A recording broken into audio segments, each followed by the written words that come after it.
आजकल machine learning शब्द हर जगह सुनने को मिलता है ना? तो चलिए इस एक्सप्लेनर में बिना किसी मुश्किल टेक जार्गन के इस फैसिनेटिंग दुनिया को बिल्कुल आसान भाषा में समझते हैं। आखिर ये काम कैसे करता है और इसका असल मतलब क्या है, ये जानना वाकई बेहद दिलचस्प होने वाला है। इस एक्सप्लेनर में हम इस पूरे कॉन्सेप्ट को step by step break down करेंगे। एकदम लॉजिकल फ्लो में चलते हुए हम बिल्कुल बेसिक डेफिनेशन से शुरुआत करेंगे। उसके बाद इसकी सीखने की प्रक्रिया, इसके अलग अलग टाइप्स, रोजमर्रा की जिंदगी में इसके प्रभाव और आखिर में इसकी कुछ जरूरी लिमिटेशंस पर बात करेंगे। तो सबसे पहले बात करते हैं इसकी मूल अवधारणा, यानी इसके कोर कॉन्सेप्ट की। आखिर इस पूरे बज़वर्ड का बिल्कुल सिंपल शब्दों में क्या मतलब है? चलिए फाउंडेशन सेट करते हैं। असल में मशीन लर्निंग आर्टिफिशियल इंटेलिजेंस का ही एक बड़ा हिस्सा है।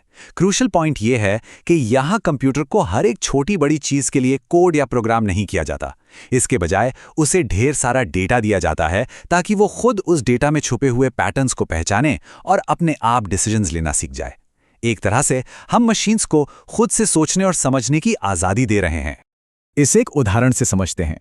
पुराने तरीके यानी ट्रेडिशनल प्रोग्रामिंग में अगर कंप्यूटर को बताना हो कि बिल्ली क्या है, तो हार्ड कोड करना पड़ता था कि अगर कान नुकीले हैं तो वो बिल्ली है। लेकिन सोचिए, अगर बिल्ली के कान मुड़े हुए तो वो रूल वहीं फेल हो जाएगा। ये अप्रोच बहुत कॉम्प्लेक्स और फ्रस्ट्रेटिंग हो जाती थी। इसके बजाय मशीन लर्निंग का नया और डायनामिक तरीका ये है कि सिस्टम को सीधे 20,000 बिल्लियों और कुत्तों की इमेजेस दिखा दी जाएं।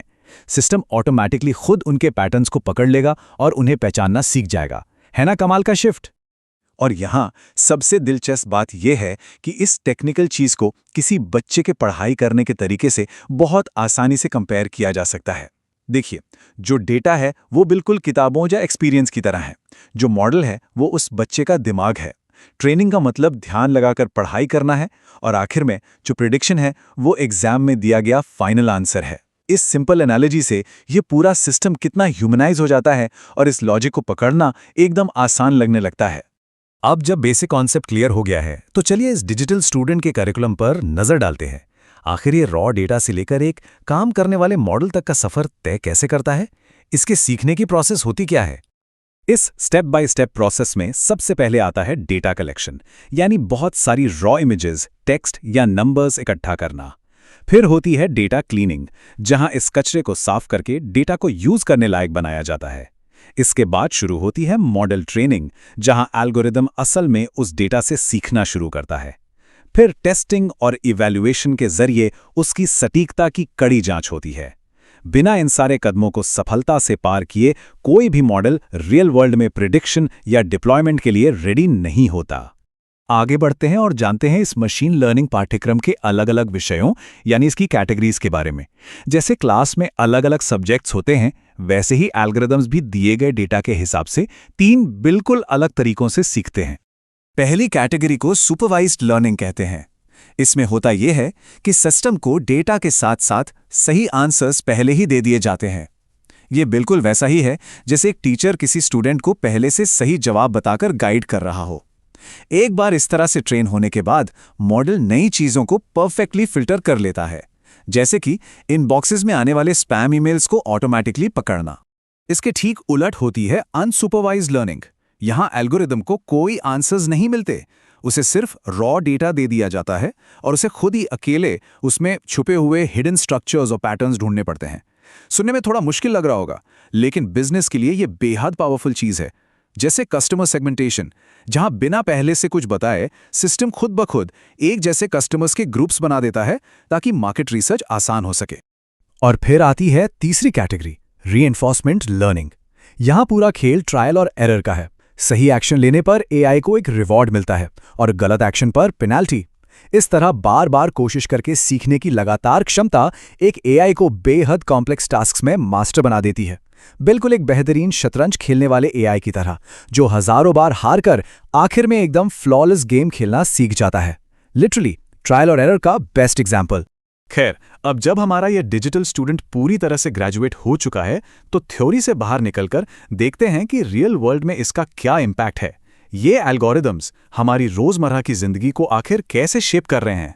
देखिए, मशीन लर्निंग आज इतनी पावरफुल इसलिए है क्योंकि ये बोरिंग और लगातार होने वाले रेपिटेटिव कामों को सीमलेसली ऑटोमेट कर देती है।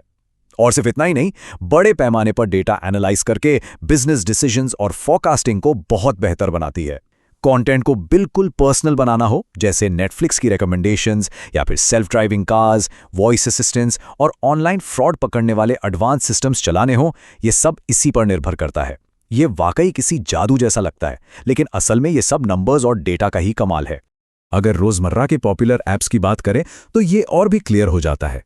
YouTube पर हमारी पसंद के हिसाब से आने वाले लगातार वीडियो सजेशंस हों, गूगल मैप्स पर मिलने वाला डेली ट्रैफिक और फास्टेस्ट रूट्स का प्रेडिक्शन हो, या फिर Amazon पर दिखने वाले पर्सनलाइज्ड प्रोडक्ट्स हों, इन सब के पीछे हमेशा एक एडवांस्ड मॉडल चुपचाप डेटा को एनालाइज कर रहा होता है। ये टेक्नोलॉजी अब सिर्फ मूवीज की बातें नहीं रही, ये डेली लाइफ का एक अहम हिस्सा बन चुकी है। लेकिन ठहरिए, ये सब सुनने में जितना शानदार लगता है, इसकी अपनी कुछ स्ट्रिक्ट लिमिटेशंस भी हैं। ये टेक्नोलॉजी पूरी तरह से खामियों से मुक्त यानी फ्लॉलेस बिल्कुल नहीं है। चलिए अब इसकी उन बाउंड्रीज को समझते हैं। यहाँ सबसे बड़ा चिंता का विषय एक सिंपल रूल पर आकर टिकता है, garbage in equal to garbage out. अगर सिस्टम में शुरुआत से ही खराब या बायस डेटा डाला जाएगा तो उसके रिजल्ट्स और डिसीजंस भी उतने ही खराब आएंगे, क्योंकि एक मशीन के पास अपना खुद का कोई मॉरल कंपास तो होता नहीं है। इसलिए वो डेटा में मौजूद इंसानी बायसेस और गलतियों को बहुत जल्दी और आसानी से अपना लेती है।